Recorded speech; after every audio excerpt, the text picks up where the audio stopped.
بالتاجي والمراجع والبراق والعلم دافع البلاء والوباء والقحط والمرض مولانا ومولى سكين جد الحسن والحسين بالقاسم محمد.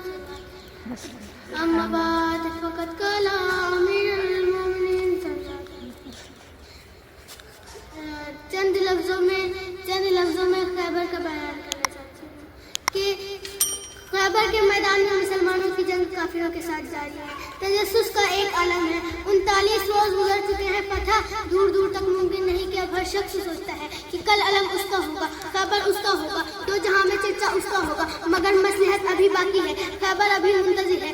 میکائیل بھی, جبرائیل بھی, جبرائیل بھی, سلمان بھی, سب ابھی منتظر ہیں کہ کوئی جنگ آنے والا ہے. ناگہاں خیبر کے میدان میں شیر خدا کی آمد ہوتی ہے. مرحب کو للکارتے ہیں. اس جانب سے مرحب کا سر اٹھا, اس جانب سے ابو طالب کا سر اٹھا, اس جانب سے قاسم اٹھا, اس جانب سے صادق اٹھا, اس جانب سے بے ایمان اٹھا, اس جانب سے کل ایمان اٹھا, اس جانب سے بے نسل اٹھا, اس جانب سے بے نسل اٹھا, اس جانب سے 11 معصوموں کا باپ اٹھا, اس جانب سے تلوار اٹھی, اس جانب سے ذوالفقار اٹھی. ادھر ذوالفقار کا چلنا تھا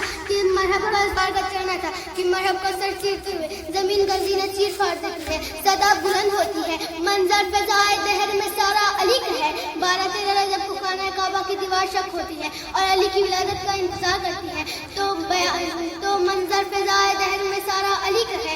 جب لب محمدی سے نکلتا ہے کہ من کنتو مولا فہذا علی مولا, تو منظر فضائے دہر میں سارا علی کا ہے. جب مسلمانوں کو سیراب کرنے کے لیے مولا تمام جناتوں سے جنگ کرتے ہیں اور شہنشاہ بدر و علم کا خطاب پاتے ہیں, تو منظر فضائے دہر میں سارا علی کا ہے.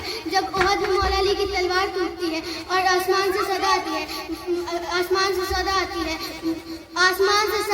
ہے کہ لا فتح الا علی لا سیف الا ذوالفقار, تو منظر فضائے دہر میں سارا علی کا ہے.